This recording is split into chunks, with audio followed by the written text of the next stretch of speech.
All work and no play makes Jack a dull boy. Welcome in to the Bro Force Squad podcast, where we are just a bunch of bros drinking beer and talking movies. This is episode 163, and I'm your host, the Mayor Jeff Hornacek. A happy Halloween season to you at home. We, of course, have the horror connoisseurs on the pod today, and before we get into the movie discussion, I must introduce our legal counsel, Ronnie Cycli. Now, Ronnie, if this Halloween it was declared that there are no rules similar to The Purge, would that be able to hold up in the court of law? And if so, would you be someone that goes on the offensive, or would you lock yourself up in your house and just play defense? Oh, I would go all offense, but on really stupid, mundane crimes. I'd be jaywalking everywhere. It'd be insane the amount of minor crimes I could get away with. I'd actually try to tally it up. This is a fun subject. I'm glad you brought this up. I would love to study the world of the Purge, because when does the crime happen? Does it happen only during the day? But what about impact that happens? Let's say you beat someone up and then tomorrow they die. Are you liable then? There's a lot of times where the crime has a longer lasting impact. When does the crime occur? So I really would love a long-term discussion about how that works in the legal universe. And so, if I steal someone's car, do I still get the car the next day? Yeah, the next day it's still that person's property. Or is it just it's just like that night I get to drive it around? Yeah, it's a good question that we've never had addressed. That would be a really boring but an interesting follow-up movie where it's just a bunch of small claims court hearings. A bunch of lawyers who specialized in law school on the Purge day. Yeah. I think we could have a nice debate on the pod about that. I don't know how many people would be interested, but I do think there's something there. Like if you did an illegal drug, you took the drug the day of the Purge, but you were still under the influence the next day. Are you breaking the law?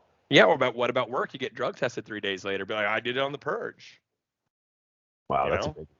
Yeah, I'm telling you, there's a lot to get into with the Purge universe. There's a Family Guy cutaway gag in here somewhere. We just need to find it where they make fun of the premise of the Purge. They're like, I'm sorry, that clock was ahead when you actually committed murder. Well, that's the other cool thing. If you're on the East Coast, you can get hey, let's get back and watch the West Coast news live for the end of the Purge. How many sick freaks go to the time zone line and just cross over? They're like, Dad, I didn't get enough murdering in. I need an extra hour. That'd be the one day Arizona decides, you know what, today we're going to do daylight savings. Yeah, and what if you're on a plane flying from New York to California? Can you commit crimes on that? You can't commit crimes on a plane. There's someone at home who's never listened to our show before, and they're like, is this what it is? It is, yes. I wish I could say no, but yeah, this is basically our podcast. All right, well, if you've not listened to our show before, again, that's typically what it's like. So, Cycli, we have a bit of a special episode today. Typically, we start every episode off with the most important thing in every bro's life, and that is chest day. But I actually thought we would skip chest day tonight. So what I do every day. Correct. At the gym. And just go straight to drinking our protein shake, which is typically where we just talk about what have we been watching lately or what's in our cup. And, of course, it is. We're close to Halloween as this has been released, probably a week and a half, 2 weeks. So you and I are we're big horror fans in general, but I'm especially on a horror kick these past few weeks leading up to the end of the month in October.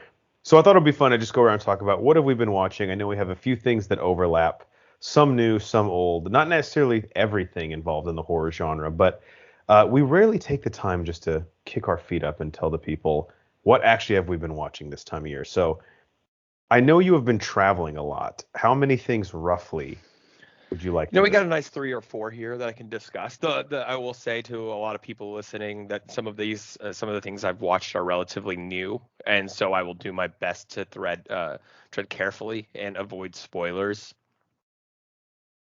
That's very admirable of you. I have. But if something slips, I'm sorry. That's I what can't. she said. I'm not going to apologize. But I did just apologize. But I just apologize. That doesn't count. I think I have about 8 things, so maybe we can go 2 for 1 here. And you need a job. I do need a job. I need to work more hours. And I actually have, this is about half the things I've watched, but I wanted to specifically target things that I feel like are close to horror, or there's one documentary that I watched that has nothing to do with horror. Well, it is pretty horrifying. Yeah, that's true. It's horrific, but I want to talk about it with you on pod. So let me get started with a movie that I watched on Netflix called The Vanished. You probably haven't heard of this. So it stars Thomas Jane and Anne Heche, and it came out in 2020. But there is a bit of a confusing element here because on Letterboxd, when I logged it, it has a different title. It's called Hour of Lead. But that makes sense because the name itself is Vanishing. It's really deep. Yeah, so it's very confusing. But long story short, the premise here is Anne Heche and Thomas Jane are a couple who go to an RV park with their daughter on like a weekend retreat, weekend vacation. And their daughter goes missing, like right when they arrive. And of course, as all, kind of the trope of these movies, before they arrive cyclically, they meet, 3 or 4 characters, all of whom have varying levels of suspicion, right? Mm. So we basically meet the suspects for the rest of the film. And the movie basically takes place over the next 72 hours with the police investigation looking for their daughter. And it kind of becomes like a bit of a media circus, but then also you learn to suspect pretty much everyone who is at the RV park as well as the couple themselves. And there's a pretty big twist at the end of this one. I won't spoil it. So the movie it's kind of a slog. It's like an hour 50 minutes, and it should have been like an hour 25, hour 30. I don't know if you and the wife would enjoy it, but the twist is certainly interesting. The twist is the best part of the movie, but getting there is sometimes a bit of a chore. Is it at all ever campy or bad horror? Like, does it, kind of go to that direction, or does it take itself very seriously? It takes itself very seriously, but some of the performances are really bad. Like, really bad. I mean, I'm looking at this cast list, and doesn't shock me too much. No. It's interesting, I'll say that. Good, maybe not necessarily, but interesting for sure. So if you do check it out. Haitian in general, I don't think, she's horrible. I don't think she is. Yeah, I was so gonna bad. say, isn't she kind of known for being? Wasn't she like soap opera-y? I mean, that makes like sense. Over actor. But maybe that's what I remember is like she was just over. Yeah, there's some scenes like obviously like her daughter's missing and it puts a strain on her and her husband's relationship. And there's just some scenes where it's like I was just asking myself, that's the best take we got of that. Like that's is that lazy directing, or is it just how many takes did they do? And he's like, that literally is the best yeah, maybe he's like I'm trying to like milk blood out of a stone here. I can't get any better than that. And Thomas Jane, maybe I had overrated him because he's fucking awful in this thing too, and I'd always kind of held him in pretty decent regard. Like I like him in The Mist, I like him in the Punisher movie, but in this, man, he's just like he's really hamming it up. And you just never know, like, did they just phone it in and not, we've talked about the Star Wars prequels, even though they have a deep place in our heart. It doesn't take much to make a good actor look bad. That's true. Although I would ask, like, who does Anne Heche think she is to phone in performances? Like, you got to be earning that paycheck every chance you get. Like, who are you? So that is The Vanished, or apparently check that out. Hour of Lead. It's on Netflix, and it's relatively new. It's a 2020 release. One other one I'll talk about before I throw it over to you. Have you heard of the movie Crawl? That sounds really familiar. Yeah, this one came out. Let me look at the director of it. This one came out. This is on Paramount Plus. That I watched it. 2019. Starring Barry Pepper and Kayla Scodelario, who's actually really good in this. So the premise is there is a hurricane in, I believe, Louisiana. No, it's in Florida, in the peninsula of Florida, because she goes to University of Florida. And this girl who's kind of estranged from her dad, she goes back to her house just to make sure that he's okay to get out of the hurricane, and she can't find him anywhere. And she goes down into the basement and realizes he was fixing some pipes and got attacked by an alligator beneath their house. And he's like passed out. Yeah, so the movie it sounds stupid on its surface, but I thought had a blast with it. She is trying Really? to Okay. rescue him, and these alligators are like probably smarter than they should be for the This feels movie. like, oh, this doesn't feel like much for a movie. And not saying it was bad, but it seems like, is it a short movie? Like, it just doesn't feel like. It's very short. It's an hour Okay. 27. Yeah. I was gonna say it just doesn't feel like there's, a lot of subplots going on. Yeah, there's really not. I mean, this is like the script. I could see the script being like 35 pages because it's all. Yeah. But the visuals are awesome. Hmm. The action set pieces are really cool. The acting's actually really good. It's kind of the inverse of The Vanished. And if you're just looking for like sort of a dumb, fun watch, this was cool and kind of unique. Like it's close quarters the whole time. It's these two people. It's kind of like the movie Open Water, if you've ever seen that, but better visuals. Like the CGI on the alligators looks really, really good. I just saw that Quentin Tarantino said it was one of his favorite films of 2019. Oh, really? Huh. There you go. Was it, would you call it more of a thriller? Was it just. I probably would, yeah. Probably would call it a thrill. But it's kind of funny how like so a movie like The Vanished, right, where the focal point of the story is this parent's relationship with their daughter and with each other, and it's done so horribly that it's like laughable. And then Crawl, where it's alligators attacking this girl and her dad. Their relationship in this movie felt 1,000 times more genuine than that in The Vanished. Them with the alligators, their relationship. Right? I'm sure that there was some of the alligators were probably dating as well. But that is funny, like on the like exactly how you described. I would never think that the movie you just described would be better than one about a woman going missing with her parents. Yeah, like on paper. That's why, as Chris Berman says, that's why we play the game. Yeah. You know, and I do have to say this. I subscribe to we talked about this when you visited me this past weekend. I pay for the $4.99 a month Paramount Plus, and so every once in a while I'll log in and like, all right, I got to get something out of this service. And this was one of the newer films that popped up, and I'm glad I watched it. I had So it is okay. The only thing I watched on Paramount Plus, like I told you, is World Cup qualifying. They have all the away games and international World Cup qualifying games. I went through their movie list, and I don't think I've seen a worse movie list for any streaming service before. There wasn't one thing. Again, maybe I need to look at this that I was like, yeah, I want to watch that. It was insane. They have the Mission Impossibles and the Two Quiet Place movies, which is like 8 movies total out of 2,000. Yeah, but I just watched the Quiet Place movies. Right. It's like, and the crazy thing is, I actually remember reading they have, outside of HBO Max, the second largest library of movies. I don't believe that. That's insane. And theirs is close to HBO Max in size, but there's just nothing in there that you're like, God. What is this? So Crawl, I would recommend. I think you would like it, and it's very short too, so it's like not a big time commitment. I will do it. All right, what have you seen lately? So I almost talked about this last week, but I didn't, just because we had a lot to share last week. But I did finish season 3 of The Circle. I know you don't watch it, so I don't mind spoiling this one. And what's the premise of this one again? The Circle is just a show it kind of is perfect for, pandemic time. The first season came out, I think, in the middle of it, which is kind of why I binged it. I'm not usually a reality TV person. The premise of Circle TV, or The Circle, is 8 contestants are just separated into rooms, and they can only communicate with each other by text. They get a picture of the other people. But it's actually a picture, or could it be a catfish? It could be a catfish. Okay. So you establish relationships, and people obviously vote on who they don't like or want voted out.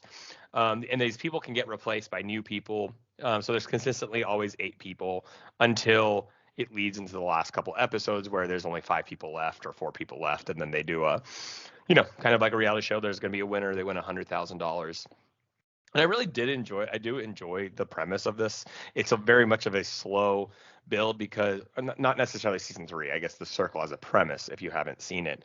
It's a slow build because you really don't start getting into it until you've gotten to know the players.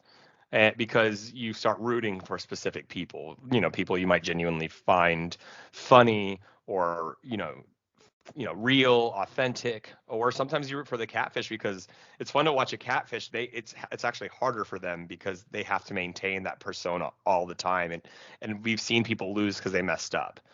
So as the audience, we know who's catfishing and who isn't. Yeah, Yeah, Right. we're Okay. watching everyone live. Like there's a ton of cameras in the hotel room, the apartment. So you're watching everything. And of course, like the show, you can tell the way it's produced. I know that they supposedly have conversations with the producers by intercoms, Mm-hmm. but because when you're watching the show, they're articulating every thought. They're like, "Ooh, I don't like that that person did that," or so there's constant, there's constant communication and speaking. They're talking to us, the audience, obviously. So I would say They do the like the confessionals, like most shows do. not Right. necessarily. There's no one-on-one confessionals. They're just showing people have their own inner monologues. Basically, I think the show tells them, anytime you're thinking, say it out loud. Okay. So we as the audience know. So the first season, which was really interesting, is this was a new concept. I think it was only in France or something, and the first season was fun because no one really knew what was going on. Like literally, they talked to some of the contestants afterwards, and they're like, "We didn't know what the show was. They just told By us what design. by design." Okay. And they knew they knew they were going to be in a room, but they didn't really know, what happened after that. The second season is interesting because these people had seen the show, and you saw real strategy. You saw people actually start manipulating the game or attempting game, alliances forming, things like that. There was way more drama in the second one than the first one. So the third one just came out. It's all three have been in the last year and a half. Um, it's a Yeah, because a perfect show show like for. this you could probably make so fast. Like, Oh yeah, I mean, I think the whole filming for a season takes 2 weeks. And again, pandemic times, they're already isolated, so yeah. they don't have the difficulty of scheduling and COVID testing as other shows would have. So I'll really finish. I know I talked more about the show itself, but the third season of The Circle was maybe my least favorite, and it has nothing to do with the show. The concept. It had to do with the cast. My to me was the least appealing or redeemable people. I just didn't find that I was rooting for anyone. The one or two people I might have been rooting for just didn't really stand apart. There was strategy involved, but it just felt like it just didn't have the same level of interest. So I did finish it. The winner, it was kind of really shocking. It's funny how people do these ratings. You see them be best friends with these people, these alliances that have carried them through episode to episode. And in the very last episode where you have to rank, you know that you have to be smart. You can't vote for your favorite person to get number one if you think other people are voting number one, because that hurts you. So you're seeing people sabotage the people who have gotten them there the whole time. Okay, so And I'm sorry to interrupt you, but I'm looking at the cast list, and it looks like diversity is definitely a strategy, especially because people can't, like you're saying, they can't judge based on physical appearance. yeah, So Roxana, 35 from New yep, Jersey, is she? little What's the? person. She's a little person. Okay. Yep. So this is, I guess, like the ultimate. This is like how society basically should be, right? The ultimate Yeah. equalizer. You judge based on the perceived content of someone's Yeah, character. exactly. It's supposed to be about forming real connections, and technically you're supposed to be voting for who you think was the best person. Because it looks Um, like the ages are all over the place too. Like this yeah, Michelle woman is 52 years old. you see in this previous season there was a guy who was like I think in his late 50s or 60s. You have gay, straight, trans. You've had obese, little people. You have everything from every walk of life. And do they Every have to be race. honest about anything, or can I No, literally? they can be there. They can literally make up a whole thing. Okay. It's always funny though. They meet in person before the they have a big dinner, and that's at the very last episode. You get to see these people, and it's the people who've been catfishing, or like there's been people who have like not fallen in love per se, but people who will be like really into someone, and then Right. you see their heart break when this catfish walks in. Uh, But to me, I don't understand the show. Some people make it a point to vote out the catfish. But I'm like, it's about establishing relationships. If a catfish wins, it was about the words the catfish used, not their face. So I don't know why some people focus in on that. But if you like reality TV show, if you need something dumb to watch that's mindless, I would recommend The Circle. I was a little disappointed with the third season, but that's me. It has to do with the people. You very much could find someone in that group that you are very much rooting for. It's just something simple that the Netflix started doing, and I'm a fan. Brian Banner, I believe, also watches this, right? It's right, yeah. Okay. Now, again, Banner, considering he works so much and has a kid, I don't know how he finds time to watch all these shows. I'm always shocked when he says his watch list. I'm like, how? Yeah, Where? it's crazy. So I am intrigued in this. Is there like the setup of it? Is there a host who kind of like directs us back and forth, or is it all just sort of done through the quote unquote the circle, like this bubble that they're in? They have a narrator. Hold on. You know her name. It's I'm looking at it. Michelle Bateau. Let me look her up. I think that's how you say it. You the second you see her face. It's not you'll be like, Sophie Willen. maybe that's the British one or something. There's a British, there's a French, there's a Brazilian. There's a bunch. But yeah, Michelle Bateau. Especially her voice is pretty. She's hilarious. I think she's a comedian. Oh yeah. Yeah. She's on. I think she's on a baking show that I watched. Oh yeah. She has so much personality, and she's Yeah, hilarious. she's funny. She's funny. Her role is, because obviously they filmed this, and 6 months later it airs. So she's always making jokes about what the people are doing in their rooms or stupid things they say or do.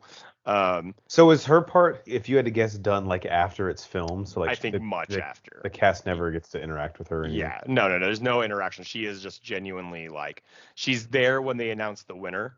Like, she is the host of the like ceremony, I guess you will say. But I don't think her narration goes on until much later. But it's fun. Like I said, if you need something stupid, if you just don't want to, if you just want to sit on your phone casually scrolling and have the TV on with something on the background, I'd recommend The Circle. I always tell you, I think we need like a mindless show. Yeah. To watch. It is literally probably the most mindless show. Like, you do not need to be, honed in the entire time. You can be just fine, pulling your head up every few minutes. And so if I was going to start with a season, would you recommend season 1 just to get a feel for the show, or do you think that it actually hits its stride the second season?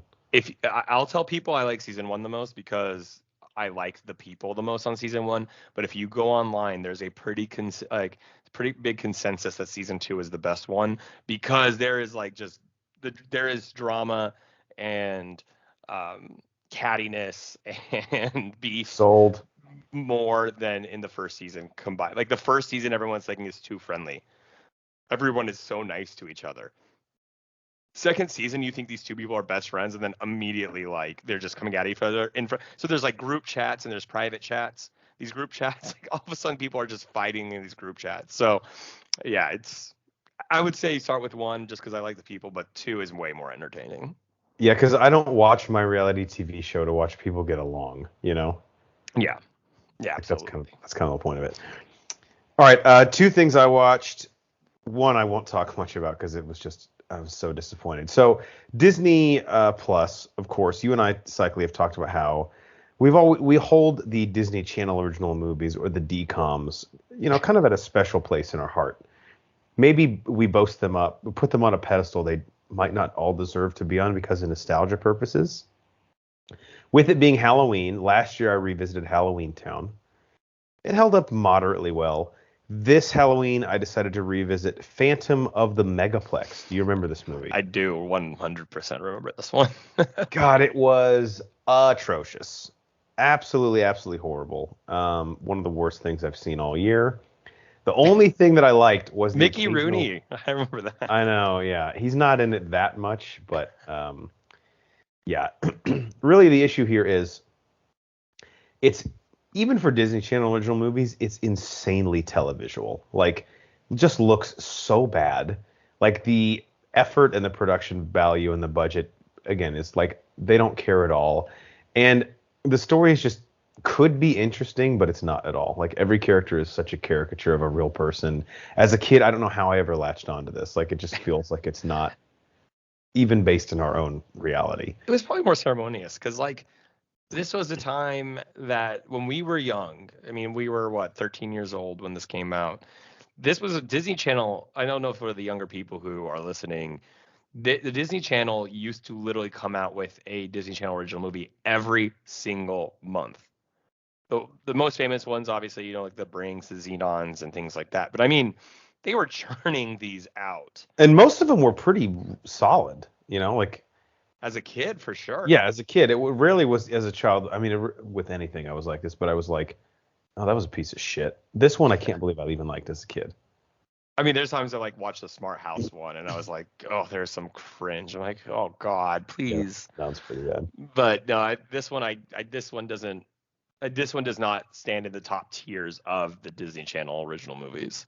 And my big issue, like I wanted like corny, not horror, maybe is not the right word, but like the Phantom, they just talk about him a lot. He doesn't really do much. I'm like, fuck, dude, give me some of him or her. That's give going me to be in some. the origin story. You're getting ahead of yourself. It's You're coming. right. Yeah, they're just setting us up for the prequel. So, Phantom of the Megaplex, even like with the kind and nostalgic memory I had of it, did not enjoy it. Would not recommend it. Another one that I watched, brand new to Netflix this past week, was The Guilty, starring Jake Gyllenhaal. Cycler, had you seen or heard anything about You this? and your mom told me about this one, and I was definitely intrigued yesterday at brunch. It's really good. So if you have seen the movie Phone Booth with Colin Farrell, kind of similar. The entire premise is Jake Gyllenhaal is a 911 operator. The whole movie takes place like in real time, basically.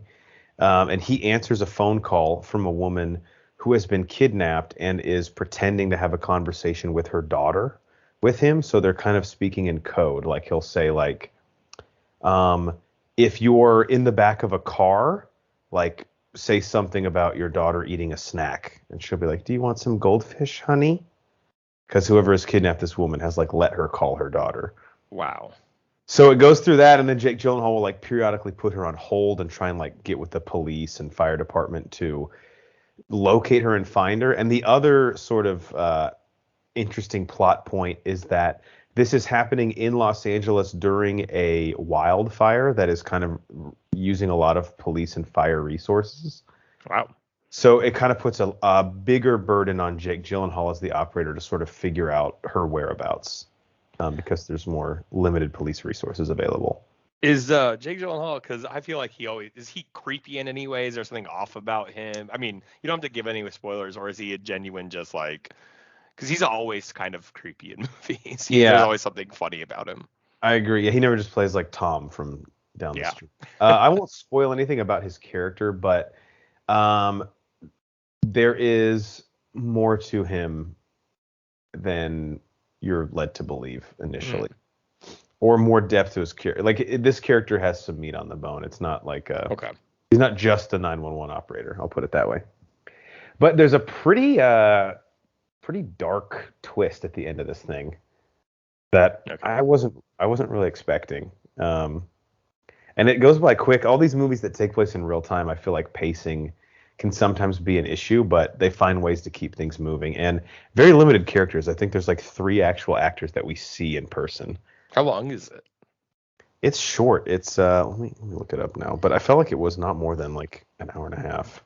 It's interesting that some of these movies we've talked about are such, like, and there are so many movies that I've watched like this that the premise is just that, and it gets short and to the point, which is always nice when you're watching a movie. Oh yeah, 90 minutes.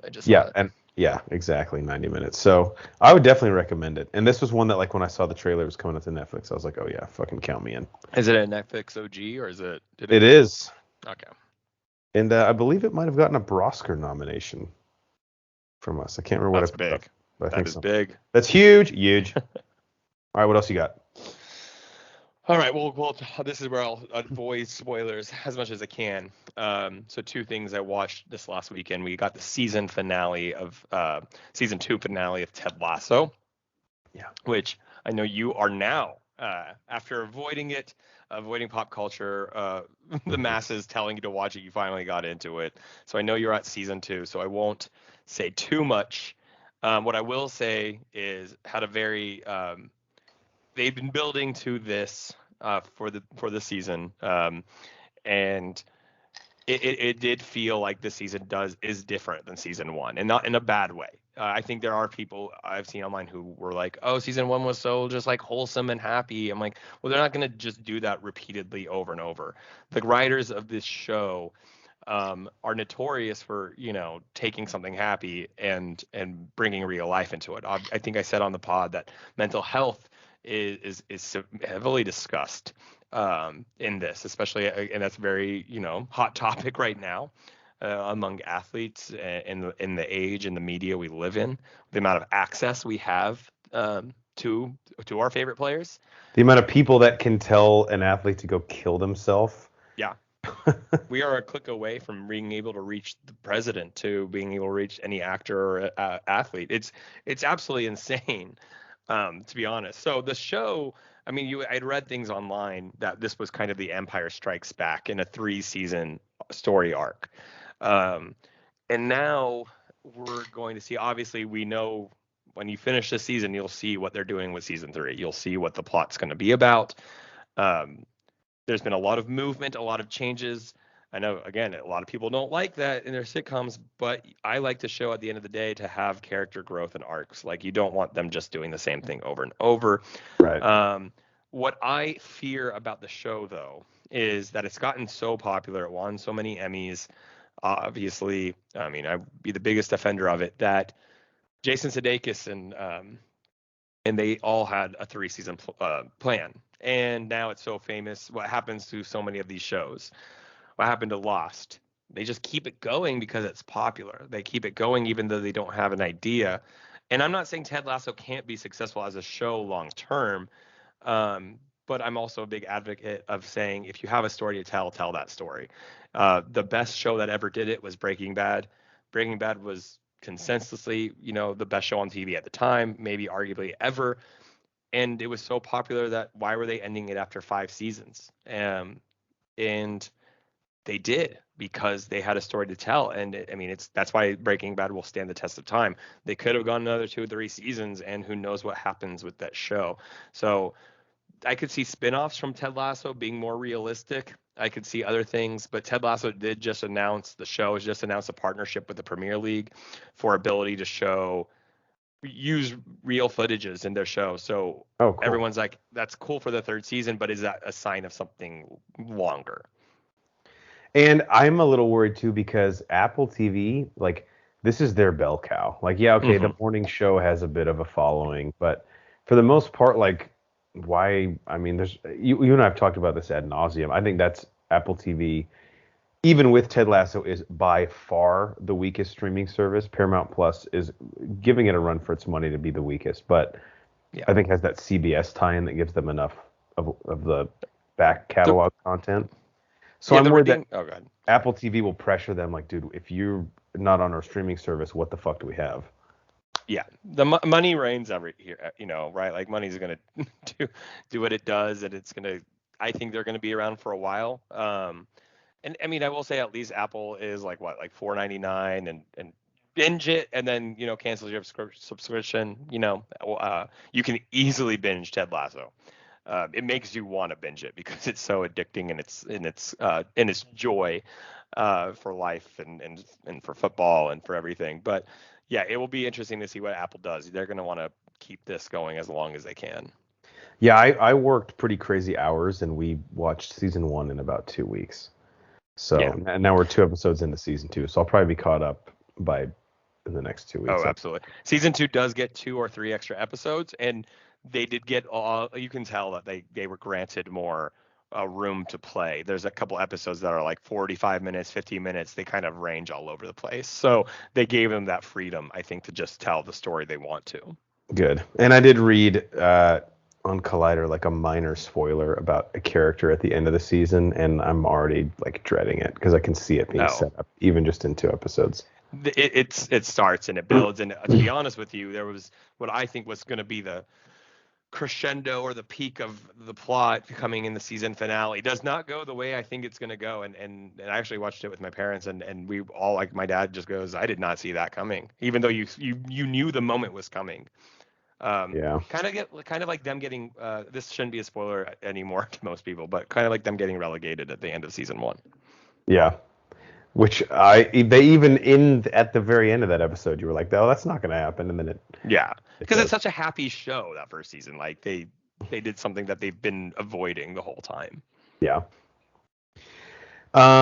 Okay, so there was a few more things I watched. 2 of them I want to talk about with you. So this one I'll knock out really quick. I saw Venom: Let There Be Carnage in theaters. I was a decent fan of the first one. As a kid growing up, I was a huge fan of Venom.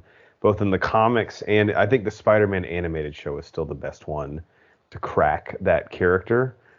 This movie to me, cyclically, was the worst film I've seen all year. Borderline unwatchable. None of the comedy works. The inner monologue with Venom is just distracting. Doesn't make any sense. It's not fun. And I compared this to Batman and Robin in the sense that like every performance from all the actors is so hammy and over the top that like they're making fun of the source material. The difference is Batman and Robin did it a little bit by design because, as Joel Schumacher, rest in peace, had stated many times, it was basically an hour 40-minute toy commercial marketed to kids. Venom Let There Be Carnage with is rated, big names. right. Venom Let There Be Carnage is rated PG-13 and thinks that it's playing in the adult sandbox. And so it was the worst movie I've seen all year, and that's coming from a huge superhero movie fan. Would you say it's the worst thing Marvel's done? Well, it's Sony. Oh, that's where you go. Yes. So, although, skip ahead 30 seconds if you haven't seen it and don't want the end credit scene spoiled.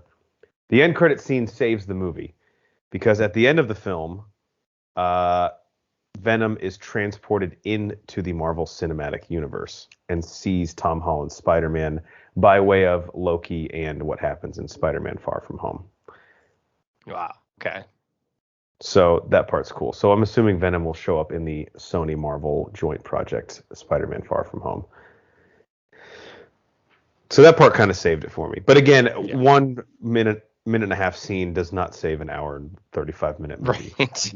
You could just watch that part on YouTube. I kind of wish I did, to be honest with you. Let's see. All right, one more thing I'll mention quickly before we talk about something we watched together. I am in a slasher / home invasion kick right now for thriller type movies. Not for movies, just in real life. In real life, yeah. I'm actually recording this from inside my neighbor's house. They don't know I'm here.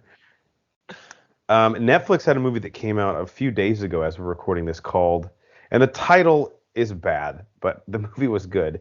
It's called There's Someone Inside Your House. That's the title. You think they just had that as the name of the project? They were like, oh, we'll come back and name the movie. And then they just never did. They print all the marketing material and someone's like, actually, that was a placeholder. Why did you guys? Yeah, it's like, insert name here. Like, nope, the name is the movie is not insert place here. This is the stem. Yeah. But cyclically, I was getting like big time Scream vibes from this. I loved this movie. Is it like in a fun way? Like obviously like Scream does such an amazing job of being creepy but fun, you know. Yeah, it's not quite as fun as Scream, but it is like very competently made. Very competently made. Just a good old slasher. Like all the recipe is there. Like all the ingredients are there. It's takes place at a high school. There's pretty sound motivations. The killer's creepy, really good cinematography, some very creative kills, which I liked. And the performances are actually really good for the most part. Does it build up to the like reveal of who the killer is, or is that just like kind of like The Strangers where it's No, it does. It's not about that. It does build to that. And you know, like while that reveal isn't like mind blowing, like it makes sense. And you know, there's certain like 3-4 people you suspected. One of the things that I thought was really cool about this is the killer has this trope where all the kills are very premeditated. Like it's not like the killer just decides in the heat of the moment he's going to kill Tom. But what the killer is doing is with a 3D printer printing masks with the face of the person he's going to kill that night. And while the masks don't look like they look realistic in the sense that like it doesn't look exactly like the person's face, but you can tell like if he showed up to kill me, I'd be like, oh, that mask is of me. So a few times you'll see the killer before they kill the person, and like sometimes it's with a group of people and you know who they're targeting, which is kind of cool. Does he have a code though? Like if the killer, if he, you know, doesn't accidentally kill someone, if he doesn't have the mask of them? Yeah, I don't think there's a kill in the movie where like he gets the it's like, oh, you're just like a bonus kill. He's like, oh man, that's my fault. I'm so sorry. Yeah, but I think you'd like it a lot. Okay, I'll check that out. That sounds awesome. Even though the title's corny, this is a Netflix original, so like, you know, that's kind of a mixed bag as we've talked about before. Like sometimes they suck balls and sometimes they're actually pretty good. But this one, I just thought, like, in a genre in terms of slashers where it's pretty easy to go off course, this one just checked all the boxes for me. How is it? How would you say? Is it actually? Was it scary? The opening scene is probably the scariest, and for a multitude of reasons. I don't want to spoil too much, No, but I'm going to definitely watch this. Maybe but like tonight. think about how creepy it would be if like you went to bed so a character in the very beginning of the movie takes a nap with the intention of waking up in like 2 hours to go attend something, and they wake up and it's much later in the day, much darker, and in their phone is gone and there's an egg timer there. So like someone came in, took their phone to make sure they didn't wake up. So like things like that are really creepy and help build. Well, now I'm never going to nap again. That's a total lie. You'll nap No, the I'm in. first fucking chance you get. You made the sale. I'm in. All right, I only have a few things left, and two of these I think we want to talk about together. Do you want to talk about Muppets Haunted Mansion? Well, I'll throw in really quick. I won't get too into it because it just came out this weekend. I did see No Time to Die, the final James Bond for Daniel Craig. I've mentioned before plenty of times on this pod about I grew up with the James Bond movies. It is my dad's, it is what Marvel is to you, is James Bond to my dad. The first date he took my mom on, all those in the 60s, was a James Bond movie. Nice. And yeah, so I've always seen every James Bond movie since I've been around with him on opening weekend. So I actually flew back to see him just to see this movie. We'll avoid spoilers. What I will say is I really do. This probably to me is either the second or third best Daniel Craig. I'm leaning on second one. I think Casino Royale is just a consensus. You can't be better, more perfect Bond movie than Casino Royale. It has everything you'd ever want. But this movie is, it really, I just attribute it to being a Christopher Nolan Batman universe for James Bond, right? This is not a James Bond that stretches back to Sean Connery or Roger Moore. This is just the world that Daniel Craig's Bond created, and only that. And obviously, Daniel Craig, as any actor who ever has performed or played James Bond, has a love-hate relationship with the character. You obviously are honored to play such an iconic role, but it very much can take over your next 10, 15 years. And, you get not necessarily just typecast, but that it takes so much of your schedule. Whereas I think Casino Royale was 2005. I mean, we're talking about 16 years that Daniel Craig did these movies and churned out Which is 5 or crazy. 6. Yeah, that's dedication. I understand why Daniel Craig had a complicated relationship with the character. That being said, he was won over, or as you like to point it out too, 36 million reasons why. But the plot, he was a producer on this movie, so I think that helped. And when he read the script, he was convinced. And if you follow the James Bond or the Daniel Craig James Bond movies, this is a completion of that story in a very great way. It gets straight to the point. It is a really long movie. It's 2 hours and 45 minutes, but it's paced so well. I can honestly say it did not feel that long. I was genuinely intrigued the entire movie. Of course, you have Rami Malek being Rami Malek. Right, which he's going to do. That's why you bring him in, though. He played the role, like, obviously his character has issues, and it was perfect for him. Every callback from these Bond movies makes an appearance. Every question that was ever brought up is answered. Every circle is ended. And it makes sense. And it was, to be honest with you, the way me and my dad both were a little emotional at the end. It hits you different than a James Bond movie does, or has. So I definitely recommend No Time to Die. It seemed like there was plenty of time to die. It was a very long movie, but it was really great. Even if you've seen each of the Bond movies just once, if you went back and rewatched the Daniel Craig ones, it would definitely make the viewing of this movie better. But I think this movie stands alone. Even without that, you won't be confused. You'll just be like, oh, that's probably just a callback. So definitely go see No Time to Die. Yeah, I need to go back because I don't remember anything past Skyfall. Like I don't think I've actually seen Spectre now that I think about it. But Spectre is very important. I mean, again, it's If you haven't seen Spectre, I probably would. You're right. Yeah.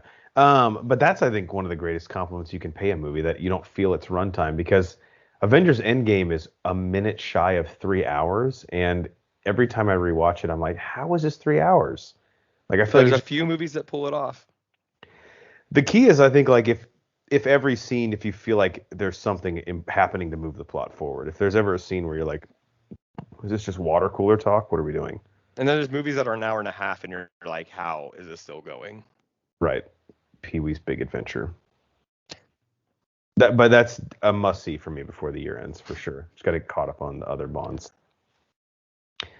All right, Muppets Haunted Mansion. Cycling. We watched this in person together. What did you think? We're obviously massive, massive Muppets fans.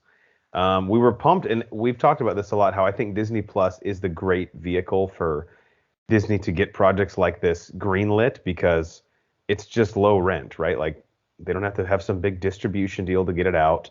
They know people will see it. It's good content for kids, and it's seasonal, which I think are all pluses for the Muppets, right? Yeah, we've talked about this before, when Disney bought the rights to the Muppets, that they didn't really know what they were going to do with them. They've tried a couple different things, and we're such purists with the Muppets in their original format that, what made the Muppets great was the SNL, the skits, the craziness of the Muppets, and allowing them to be weird. And Disney doesn't necessarily like weird too much. They like specific formulas, especially with their kids stuff. So I'm glad they keep bringing back the Muppets. They spent the money on it. So like you said, and they really have tried a lot of different things with the Muppets. Which is why you and I have talked about, no, just go back to what originally works with the Muppets. Like, I don't know why the Muppets are very popular for a specific reason, but yet stop trying to reinvent the wheel here with them. And that's what they've always done, is just do something different.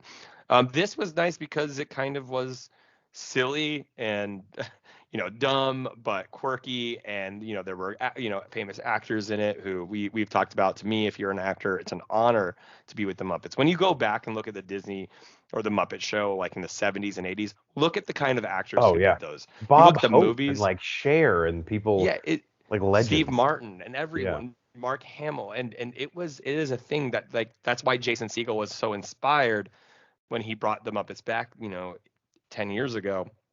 So it's very short, right? Like, it's like 45 minutes, 50 minutes. Yeah. It's really cute, right? Like, it's not, it doesn't have too much time to really, like, bring you in. It's just, it's a sweet premise for, kids. It's, maybe a little older kids. It does have some spooky stuff, but I love it. It focuses more on Gonzo and Pepe the Prawn. And Pepe, I think, still steals the show in this one. Who's like trying to get a date the entire time. Yeah. Okay. Okay. You know what I mean? He literally, he basically, it's basically the two of them and Gonzo. It really kind of like figures out what makes him great. He's always, if you know the Muppets, Gonzo's always the weird one out. Like, he doesn't know where he necessarily belongs. There's a whole movie about it. I mean, Muppets in Space is about Gonzo being, kind of the awkward why do I feel so different is kind of his whole line in that. Exactly. Film. So this movie really kind of plays off of this movie, whatever you want to call this, plays off of that, where he spends the night in a haunted mansion because he thinks it will make him special. That's why he is the great Gonzo. And I just had fun. I mean, did it wow me or anything? No, but that's not what I was watching, why we watched this. So what did you think? Yeah, I think we were in like the perfect headspace to watch this. Like, watch it with your friend while you drink a beer and you're kind of talking over half of it. Yeah. Is like it's again, it's low rent, like it doesn't ask for a lot of buy-in. All the familiar characters are there. It takes kind of the lowest common denominator in terms of the humor, but that's what makes the Muppets so great. Is like they can take what the obvious joke is to make and still make it funny because it's and make it even better. There's a stand-up routine that I thought was pretty funny. I won't ruin any of the jokes. The Pepe the Prawn, like his last, what he does in like the third act of this is hilarious, where he meets Taraji P. Henson's character. Yeah, absolutely. They go to the well many times with the same joke, and it's always fun. It hits. Yeah, I hope. I mean, if I did have a complaint about this, is that we didn't get enough time with all the characters or our favorite characters. Yes, totally. This is, like I said, is very much a Gonzo Pepe story. You do get Kermit and everyone, but it's in a very different way than them their characters getting to be themselves. So as anything with the Muppets, I always wish there were more Muppets. That's really the issue, is that I wanted more. But it's fun, and I honestly might watch it again because I'm Yeah, I sure think I there's will stuff we too. missed. I think I will too. But yeah, I Yeah. guess if I had one complaint, it would be it doesn't really focus on the whole cast of Muppets, which typically they're like a strength in numbers type of Yeah. show for me, where it's like the great thing is you get a little bit of everybody. But yeah, this was Gonzo centric, which isn't necessarily a bad thing. But if it were maybe a full feature, like an hour and a half, I'm sure there would have been more time to let those other characters have some fun. And it's in a semi decent cast, like I mean of B actor. I mean, we had Will Arnett in there, and that's probably he had the biggest role. But like you said, John Stamos was in it. Who else we had? Taraji Nicole. Henson, who from um, Yeah. what's the show she's on in Fox? Oh my God, I already forgot the rap show. Oh, I know what you're talking about. Oh, I was gonna say Yvette Nicole Brown, who I loved in Community. Um, and what was his name was in there too. I mean, Empire. That's the show. that's right. Yeah. Alfonso Ribier's in it, like makes an appearance. Ed Asner Briefly, makes yeah. an appearance. Danny Trejo probably has the funniest ghost appearance, just for no reason. He's in there. Yeah, does he even say a line, or is it just? I don't think they just like. But yeah, it was. I'm glad we watched it. Yeah, me too. All right, two more things real quickly. I'll talk about a movie I just watched, and there's one we'll share together before we end the show with our top 100 movies of all time countdown. I just watched a film. It's actually on IMDb TV, which is free if you have a Fire Stick. It's already on there. Like you don't get it. It's like that U2 album on Apple Music. Like you don't get a choice. God, everyone woke up so mad at that. Why is this trash on my phone? I remember reading a tweet. It was like, so is YouTube's next tour going to be like worldwide, or will they just show up in my living room and start playing? Uninvited. Yeah, without my consent while I'm trying to eat. Ask for this. But I watched a movie called Don't Hang Up. I guess you could put this in the home invasion category, but the premise here, cyclically, it's a 2017 film. It is two college students home for the summer. Kind of reminded me of Me and You, except not as funny. And they're way more vulgar. And they are getting drunk together. One of their parents is out of town, and they're prank calling people. And they prank call the wrong person. Uh-oh. Let's put it that way. And this person calls them back and says he knows who they are. He threatens them. Ooh. If they hang up the phone, he will kill one of their parents. And they say they don't believe him. So what do you think they do? They hang up the phone. Oh my God. And then this he makes me think of Joyride when they were just being silly with the radio. A great analogy. It's Joyride, but they don't actually leave. No one leaves. there's no ride. There's also no joy. So it's devoid of two of the key components there. But I digress. So he calls them back, and he is able to prove that he has the gentleman's parents tied up, and things go from there. Wow, this guy moves quick. Yeah, well, yeah, I don't want to spoil anything. Okay. It's, man. It's stupid, but I have to say, I hate to keep touting all these films because of their cinematography. There is some really interesting use of the camera in this. So it kind of goes back and forth between screen life a little bit, where it'll be like on the laptop view or the cell phone view. And then there's some really cool, just to sort of build tension and fear, shots where it's quote unquote first person camera of like voyeur view, like someone's like spying on the characters while they're on the phone. And you never know if it's like the unreliable narrator, like, okay, is the person viewing them actually in the house, or is this just to build tension and scare me? But there's definitely some cool visuals in this. Yeah, I'd watch that. I would recommend it. It's free. Don't cost nothing. It's very short. It's an hour 27, including credits. And actually, I will say the performances after the first act, one of the actors is horrible, but some of the other main characters are very, very good. And the person on the phone, like the one threatening them the whole time, sounds exactly like Penn Badgley from the show You. But I looked it up. It's not him. Yeah. Fortunately. But we'll be talking about that probably in a week. Yeah. Oh, that's a good point. Yeah, that does come out soon. All right. Last thing in protein shakes, Cycly. Why don't you tell the people. I'll just be very candid. I have to use the restroom, so I'm going to mute my mic. Why don't you describe this documentary, and then I'll jump in and give you my thoughts. Because I'd love to get your opinion on this. So we were talking last week about documentaries. We were actually talking about our top 100 films, and I mentioned that I had one documentary that made my top 100, which first of all, I just genuinely love documentaries. But in terms of, it's sticking with you so much that it will be in your top 100 movies you've ever seen. That's pretty hard to do, because you take a documentary, you just learn from it, and then you kind of move on. This movie was called Dear Zachary. Dear Zachary, a letter to a son about his father. I remember I think I watched it like 8 years ago, and it was probably a Reddit thread, I'm assuming, and I'm sure it was, what's a movie that fucked you up? And which, if you hear Jeff and I on the podcast, we literally eat that up.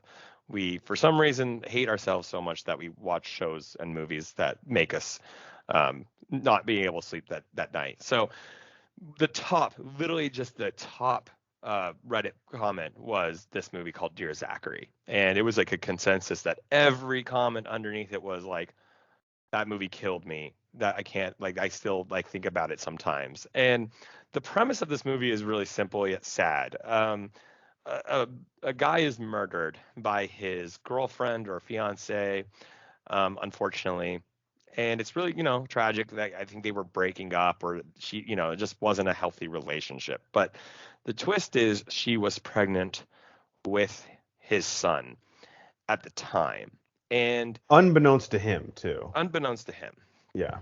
And basically the premise of the movie, as you can hear by the title, Dear Zachary, a letter to a son about his father. And by the way, this is a movie that came out in 2008, so maybe you know it. But this is a friend of the guy who was killed, who was a movie maker, a filmmaker, and decided that he wanted his future son, to know about his dad and his dad's life. So the movie itself is based on going to the dad's friends, the parents, doing interviews, asking for people with, happy memories of them, funny stories, things like that. It's just a simple premise. And what ends up happening is, and not to spoil it, but what ends up happening is real life is continually happening while he's doing this for his deceased friend.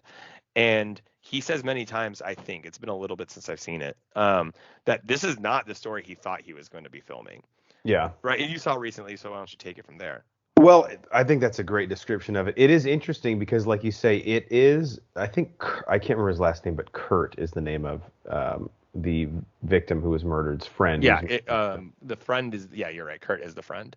So, and now, like you said, it basically begins as sort of like a video diary of Jacob's, maybe not necessarily his life. Jacob Bagsley, I believe, is the name of the person. Did they call him Andrew? I know his name is Andrew, but they call him Jacob. It's been so long since I'm sorry. Maybe it is Andrew. They call him Bags. Is his nickname, yeah. Right? Bagsley. So he's the one killed, and like you said, his friend is essentially trying to make a documentary to show his unborn son or recently born son, as he's filming it, who his dad was, via anecdotes from all of his friends. And two things you learn as this is going on. Number one, Bagsley, we'll just call him Bagsley because I can't make him Andrew, I think is his first name, like you said. I think so the last name is Bagby, Bagby, but I remember them calling him yeah. Man, no, I said it wrong. But basically you learn this guy is like I know sometimes we tend to glamorize people like in death, oh, he was such a great guy, and everyone has their warts, but Bagby was such a good person that he was 5 different people's best mans in their wedding. That's amazing. Which is insane. But like you said, as he's making this documentary for his deceased friend, the custody battle with his son, who was recently born, is still ongoing, and all the complications with that, because this woman fled the country of the United States to Newfoundland, Canada, to basically avoid or prolong a trial, and there's a whole mess of things that happen with that. And Cycly, you said it perfectly when you told me after you watch this movie, have a palate cleanser on deck, because it is going to wreck you the way this thing ends. And you think that we won't spoil anything for people out there, but you think you've seen the worst of this woman, as he's sort of building her character narratively through the thing, but she just continues to prove that there's a new low that she'll reach at every possible moment. It's unbelievably evil. I mean, evil is the right word. I don't think it's like being cruel to say that, because the the sad part is obviously she escapes to Canada before she's ever prosecuted or accused in America. Um, Actually, the murder is interesting because she drives like 10, 12, like drives overnight and leaves her phone. She has like it was planned. Like, Well, the murder's crazy because it should have been the most cut and dry. And you're a right, lawyer, but like, what even is the case against? Like, it's really just should be a plea bargain at this point, right? yeah, and so she commits this murder that again she made it seem like she was in a different place, but it's very easy once you break through that that's not true. Yeah. She escapes to Canada. The unbelievable, just like how you can do this to someone, is the grandparents in this whole situation. Parents of Andrew want a relationship with grandchild. That's all they have left of their son, and so they go to Canada while she is a free woman. Yeah, they literally moved there to And fight this trial. and they want to see their grandkid, to the point to where eventually the woman, the murderer, let's not be nice to her, she allows them to see their grandchild, but with her in the room. So they are in the room With a murderer, yeah. where with the person who killed their son. And I mean, it's just and by the way, that's not the spoiler. Like, we're not even getting to where it even gets worse. It's just these people are the biggest victims. I mean, their son was taken away and they're being toyed with by the murderer. It's and I almost like feel bad for anyone watching it, but I also think it was so unbelievable. It deserves to be seen. Yeah, I don't know if it won any awards or anything, but I mean, I think first off, the amount of footage this guy got to build up the characters in such a short time for the audience is really one of the strengths of this. And I don't want to say the director lucked into this story because it starts Yeah. that's completely the wrong way to describe it, because it's all very, Because it's like it would be, like, yeah, he would never have wanted what right. happened. It's all unfortunate, but the story goes from let's show you who this guy was as a person for his son that he never got to meet, to all the complications of the custody battle and things. Canadian law. Right? Yeah, it's with sort of like all the issues that make making a murder so frustrating, like seeing perceived incompetencies in the judicial system and law enforcement. This is like, I guess, before its time in that sense. Yeah. Overall, just bureaucracy that gets in the way. Yeah.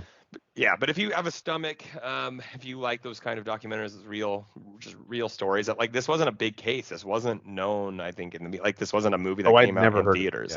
Yeah, this wasn't a movie that, like, some documentaries are big that you can go. This was nothing. I'm pretty sure this just like got on TV like one time and the people were like, "What was that?" Yeah, if you can do it, just look up Dear Zachary. It's worth the watch. Just have something happy to watch afterwards. Yes, have something on deck. And it's on Amazon Prime. That's where I watched it right now. So if you have a Prime membership, check it out. And it's pretty short. I think it's an hour, 20 minutes, something like that. Yeah, it's the last 20 minutes that really just rip your heart out. Yes. Oh, God. All right. You got anything else, or ready for the last part? No, that's pretty much good, yeah. All right. So we typically end our show with our Do You Even Lift Bruh segment, which is a question and answer segment where we Can you do it? Do You Live in If Bra by Pepe the Prawn? Do you even live wrong? You know what I mean? He's great. You know what sucks? Like, to backtrack for just a second, we got one of the rats, but we didn't get Rizzo. I'm worried Rizzo has basically just been replaced with Pepe. Rizzo is such an amazing character on its own. I'm with you there. But Like, there's enough room for both of them. I agree. They would actually be great together, but Rizzo and Gonzo was the dynamic for a while, right? Like, that's Muppet Christmas Carol. I'd watch a plot where Pepe and Rizzo are like arguing the whole time about who's a better friend with Gonzo, and it ends with them being best friends over Gonzo. Gonzo's like, wait a second. Yeah, they're like, we actually realize we like each other more than you. He's like, what? That'd be funny. But our Do You Even Lift Bruh, as of September 21st, we have begun counting down, every member on the podcast, all 5 of us, our top 100 movies of all time. And I actually wrote a squad blog just sort of summarizing this process and including a link to a Google Doc that we're updating each episode with our lists, counting down from number 100. And we will begin today. Cycly and I are both starting at our number 90 movie of all time. But Cycly, before we do that, and I put this in the squad blog, but for those who would rather just hear us say it than read about it, how would you describe these lists? Because I think we've done a good job of emphasizing this is not an AFI Top 100 list. These are a little bit different. Yeah, these are not movies that you are going to necessarily agree with. Maybe you will, and that's fantastic. But we have to stress that. Like, I had a movie called Clubhouse Detectives in there. Do I, in general, think that's one of the 100 greatest movies ever made? No, but for me, it meant something. I watched it, when I was a certain age, and it stood by. Like, that's what we're doing here. We're doing what mattered to us the most. And so you might not agree with these rankings, but that's kind of the point. To be honest, do it yourself. It's really fun, and it's really hard. Yeah, I put in the squad blog, we want to see your guys' list. That would be really cool to me to see someone else's top 100 list. In fact, that's the fun for me actually, is seeing the other people on the podcast's list as opposed to mine, because it's very personal. It's a great trip down memory lane. And again, they're not what I think are the 100 best movies of all time. They're my favorite 100 movies of all time. Exactly. All right, so where we left off, Cycling. Actually, can I say really quickly, I have one major problem with, there's only one, and I think it was Banner's, like, Jumanji. What was it? It was Jumanji like, really? Welcome to the Jungle at number 98 for Banner. Yeah, that's right. I was like, okay, man. But then he rectified it because he had Star Wars Episode 1 at number 95. That's right. So he made up for it. So just to recap the last two, and again, I will link the squad blog in the description of this video that has the list in it to keep up with all of our top 100s. And we're all counting down a little bit of a different rate based on when we can come on pod. But Cycly's number 92 was Batman Begins, of course, the Christopher Nolan reboot of the Batman franchise. And then his number 91 was The Fugitive, starring Harrison Ford and Tommy Lee Jones. That's right. So we'll each do two tonight, Cycly. What is your number 90 favorite movie of all time? So I've said many times that I love, again, we just talked about a dark movie. I like dark movies. I like movies that make you uncomfortable. I like movies that when you walk out of the theater or you change the channel, that you're kind of like, it just sticks with you for a little bit, right? Like it just, you need that. So this movie, I don't know exactly where it stands for a lot of people, but the movie Gone Girl, Ben Affleck, Neil Patrick Harris, Tyler Perry, Rosamund Pike. Necessarily on its own, this film is just a good psychological thriller. I will never forget though. Like I maybe you've read the book. I have never read the book. I don't know anything about the book. I don't know how it compares to the book. I'm glad I didn't read the book because it allowed for me to just have to just take in the full twist. Walking out of that theater when I saw this, my wife and I joked about it. Like no one was saying anything, and those are always my favorite experiences. And it felt like for me. Yeah. Midsummer was like that. Yeah, exactly. And I'll definitely talk about that movie much later on in my list. But I was joking. I was like, I don't want to trust anyone. No. I don't trust my parents. This movie literally made you question your ability to trust human beings because there's so much intent. You don't know people's intentions. It's really fucked up. I mean, there's a sex scene in this movie that really, really is fucking horrifying because of what happens. But I just genuinely love this movie, genuinely. And I don't know, I doubt it makes anyone else's top 100. I'm not sure how it makes some people feel in general about it, but my wife and I adore this, and we watch it annually. We really do enjoy watching Gone Girl. I love the first and third act of this movie, but I get really uncomfortable when she's at the motel and when she's doing the accent. Yeah, that part I just don't. And I don't really. I don't know. It fucks me up. I know it wants to. It's all intentional. You get angry. Like you get emotions when you watch this movie. Yeah, and it's interesting because this is one of those films, and I think by design, but you constantly go back and forth at who you're rooting for because every person in it is shitty. It's just. Yep. Like, what am I tolerating here? Even our parents are shitty people, right? Like, so. And it feels like real life because there's, as we know in the media, I mean, sadly we're seeing it right now with, Gabby Petito and things like that. It's just like our infatuation as a society with these kind of crimes. Mm-hmm. And I wouldn't say glorifying it, but we're obsessed with it. Like, so, and that's kind of played on in the movie. Like, she knew what, obviously, spoiler alert, she knew what she was doing. But we as a society have the tendency to just build this up. When we see the people, like when he's suspected of a murder, and they think he's murderers, like getting him to smile and then like tricking him and then how he looks, things like that. Just like to me, this movie is more of a commentary on America's obsession with these kind of crimes. Well, and Tyler Perry's character, who, by the way, like, I mean, talk about interesting casting from David Fincher, and I think it worked out. But like, that's Medea. Right. Yeah. No, it's funny. I'm glad he got a role like this because it was kind of cool to see him do this. But even he specializes in these kind of cases, and at one point I go, "This is fucked up" or something like that. Like, I know. like, this is. But his character's job is basically to manage like the PR of it all, and you could argue it's weird that Ben Affleck is equally concerned with like, okay, well, am I going to go to jail for manslaughter versus like, I don't know, how's this going to look in the media? Yeah, because the media, like, again, the whole obsession with it. So I Gone Girl at making it top 90. Just genuinely love this film.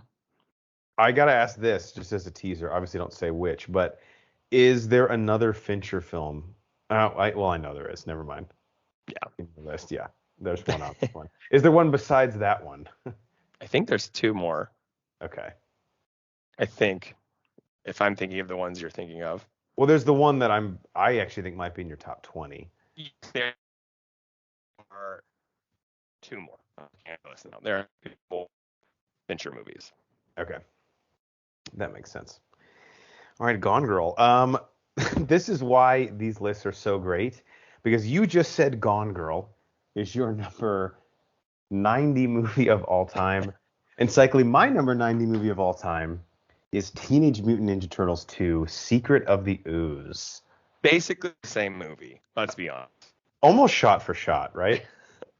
Like a little bit freaky. God, this movie, Mom could verify.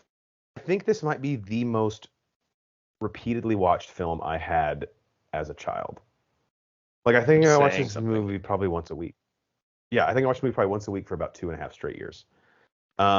It is so much fucking fun, and I love the Ninja Turtles. I still love the Ninja Turtles. I was them for like 3 straight Halloweens. The action in this is incredible. Toka and Razor are absolutely ridiculous. There's a Vanilla Ice scene at the end. This is one of my favorite commentaries we've done. If I'm ever in a bad mood, I know, Cycle, you said Aladdin is kind of your like cheer me up film. This is mine. Like, if something bad happens in my life, throw on Secret of the Ooze and I'll be in a better mood. And like, is this the one of their live action ones that made it? Say that again? Is this the only one of the live action TMNT that made it? Okay. Yes, it is. I was actually like the 1989 one was very far down on my list. It's just very heavy and morose, and I don't think really what the Turtles are about. It's a better movie for sure, but this one is so much fun. And I think some of the, like, there are jokes in this that I still laugh really hard at. Like Kino in and of itself, like he hits on those 2 girls and they reject him and they go, "Dream on, dweeb," and he says, and it's very rude, but he says, "Okay, but when I do, I'll dream of something a little thinner," just to kind of get back at the chick. I need to go back and rewatch this. I don't think I've seen this since I was a kid. Oh, I fucking love it. And Jim Henson actually didn't like it because he said there was too much violence in the movie. But as a kid, that's what I fucking dug, man. Like, they're kicking the shit out of the foot soldiers half the film. It's great. So Ninja Turtles 2 Secret of the Ooze is my number 90. Last one of the night, Cycling. What's your number 89 movie of all time? So this is purely coincidental. Because of the time of the year we're talking about and kind of what you've been talking about on pod today. The original Halloween makes it at 89. I think in terms of horror movie, and it kind of goes how you explained our list. Like, these movies are not necessarily the greatest movies of all time. To me, this movie made the list because as you've heard 1,000 times, how much we love horror on this pod and what it represents to the horror genre. This movie isn't scary anymore, to be honest with you. This movie isn't, one of those movies that keeps me up at night. It's just, I think it was like, probably, to me, it represents one of the original how slashers, and should be, and how evil and how a horror movie villain can be created. Mm-hmm. And I think that horror movies as a whole have always tried to replicate, and many times they have. Obviously, if you listen to our horror movie March Mad or October Madness that we did, there are famous horror movie villains, but Mike Myers genuinely will always be listed among the top, if not the top, horror movie killer for so many reasons. And I mean, this movie is just iconic in that way. If you've never watched it before and you watch it today and you're like, hey, that wasn't scary, dude. That's kind of, like, I get it, but it's about what it represents and everything. That's why I had Scream early on my list, because it was a call to this movie. And so I think this movie will consistently be looked at as a traditional fantastic horror movie. And obviously, what we get, Halloween Kills, the eighth one in this. I don't know if it's the eighth one or how many there are now, but Halloween Kills comes out next week, I think. And we'll have to do a review on that one. Yeah, too. Absolutely, we'll be seeing it. So I've never seen Halloween 3, to be honest. That's the one that it's like unrelated, really. It's not. Yeah, Secret of the Witch or something. But yeah, Halloween. It meant so much to the genre that it deserves a place in the top 100. This is, you have several thrillers, but probably your third true horror film on your list already, which is good. We need you to represent that. You have The Omen at 100, Scream at 96, and Halloween at 89. Mm-hmm. Some close ones would be like Primal Fear, Clubhouse Detectives, Gone Girl, which are probably more thrillers. And I will tell you, this would be a fun little tease for the rest of my list. I believe I have 12 more horrors to come. Good. Hell yeah. 10 to 12. I think the original Halloween is just a testament to like the slow burn. Like when a movie is confident in its killer and the story it's setting up, it doesn't have to rush to like throw something crazy at you, because the first 20 minutes of this movie, in terms of like making it a horror film, nothing happens. It's all set up. It's during the day. Michael's kind of omnipresent, but he's not really doing anything nefarious. I guess when he breaks out of the psychiatric ward, he kind of is. But it's kind of just him like walking around Haddonfield, creepily, I might add, but really just setting the stage for the night of Halloween. He's getting his steps in, because he's going to be eating a lot of candy. It's great to see. That's true. And the music. Yeah, because like when he shows up at the school. Oh, yeah. I mean, a top 20 score of all time, right? The Halloween. Yeah, but again, to me, it's representative. It's what horror movies have tried to replicate, whether successfully or not successfully. Like, it's not just a good killer. It's not just a good story. It's the ambiance. It's what, like that creepy music. Why do we love Saw so much? When that music starts kicking on, you just get like, yeah, you eat it up. And Halloween, I don't know necessarily if there were others before it. I mean, obviously Psycho, but really like did it before Halloween like that. Yeah, this to me, I would argue is like the start of the horror genre. Yeah. Because like Psycho, modern horror. Yeah, I mean, like really before this, you probably only had Hitchcock, right? Like, had anyone else really done horror? I'm sure there was, but nothing stood the test of time. Maybe we're missing an obvious one. If so, let us know. I mean, if you're talking about like the classic monster movies, maybe, but this made horror like, oh shit, there can actually be like stakes. It's not like a dude with screws coming out of his neck, like turning and winking at the camera. And coming for high school kids, which has become such a trope. Yeah, that's true. You have to give the movie before the cliches credit for establishing the cliches. Yeah, exactly. They're cliches for a reason. Man, and you tonight loved cliches in high school when you broke up with every girl at Fuddruckers. Yeah, I mean, that's the best way to let someone down easy is tell them it's not you, it's me. People love that. I don't think tonight our list could be any more different because Love it. you have Halloween, and I'm gonna go with the 2012 comedy Ted Oh wow, yeah. There's a as horror movie in Ted. I wish that was explored. my number my number 89 for sure. I'm a big fan of Seth MacFarlane. I haven't seen Family Guy in several years, but the premise of like the random cutaway gag humor has always worked with me. He's at times he could be thinking man's comedian, which I appreciate. And I think the thing I love about Ted is just there are some just great fucking lines. Like I don't even remember the context of it in the movie, but the scene where Ted just says, "Why the fuck would he say that?" And then the party that they have, like at his apartment where things just go off the fucking rails is great. So, But it's very Seth MacFarlane. It's perfect because no one questions it in the world. Like it's like in Family Guy with Brian talking. No one's like, "Why is there a talking dog?" It's just is. exactly. And I don't know, Mark Wahlberg, like this was at the time where this was very against type for him. He hasn't started to do his paycheck gigs yet. Like he didn't do any of the Transformers movies or anything, or like Infinite, like he just did. So it was even funnier because he's a very serious actor. Like he'd done The Departed just a few years prior to this. He's in Ted. So, and I think The Fighter came out right around this time as well. Let me look up when The Fighter came out. I think it's fun to do roles like this, right? Like, but that's what makes Ted, I think, genuinely fun because like Mila Kunis and they both took it. They didn't half-ass it. Like they just bought in. They're like, if we're gonna do something stupid, let's do it right and make it fun. And I have to say, one of the funniest deleted scenes I've ever seen in a movie. Have you seen the Liam Neeson deleted scene? If I haven't, I need to go back and look. I might have back in the day. So Liam Neeson, Ted works at a grocery store. Yeah. And he's the checkout guy.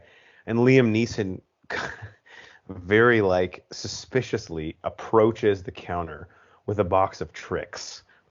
And he sets the box of tricks down and he goes, "I've been told from several reliable sources that this cereal here is exclusively for children."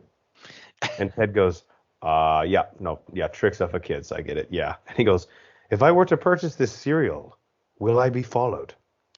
And Ted goes, "No, we don't have the budget for that. No." Why would they cut that out? I don't know. It's go watch it. It's like 30 seconds long. It's fucking hilarious.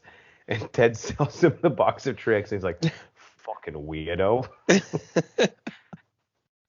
I think Liam Neeson just happened to be like next to the set one day. Like they're like, "Hey, let's." Well, Liam Neeson and him, I think, are friends because he's the villain in A Million Ways to Die in the West. Also. Oh yeah. But so Liam Neeson buys the tricks and he goes, "I will not forget what you've done here today." And Ted goes, "Please do." Actually. Gotta love it. So stupid. So Ted is my number 89. And again, just driving home the point that these are not the top 100 movies ever made. These are the ones we enjoy the most. I hope one of us out of the 5 just have one that matches at the exact same spot. That would be crazy. We'll be more likely, I think, as we get to like the top 50, top 25, top 10 to have one overlap. But in this early stages, we're all over the place. Yeah, it's you're right. We will sort of start to hone in on some of the same movies. Like I know my top 10 and yours and Nate's top 10 probably have at least 2 that are in there. Yeah, that overlap. Imagine. We've talked about some of these movies so many times. Yeah.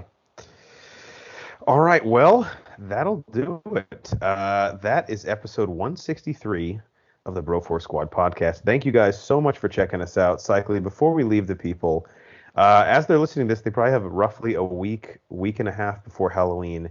Any last advice you want to give them before All Hallows Eve? Look, there's always a costume among your clothes. One time I went as Red and Black Man. I just put red and black on, and it was a big hit at the party. So I'm just telling you, don't tell me you're unprepared. You can figure this out. You'll be good to go. You can always put the onus on other people. Like, you don't know who that is? Well, that kind of seems like you're the one that's not in the know. It's not on me. And all that I'll say is if you're in a city where you're allowed to turn right on red, definitely do it, but be careful. It's not a race. Still look left. Yeah. Please look left. I'm trying to kill anyone. Have that on my hands.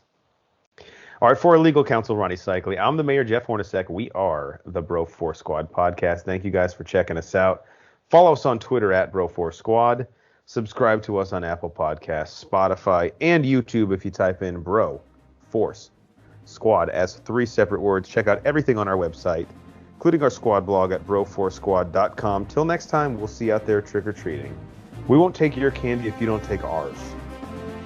It depends on what you have, actually. Yeah. If you have, like, Juji fruit, you can keep it. People still give those out?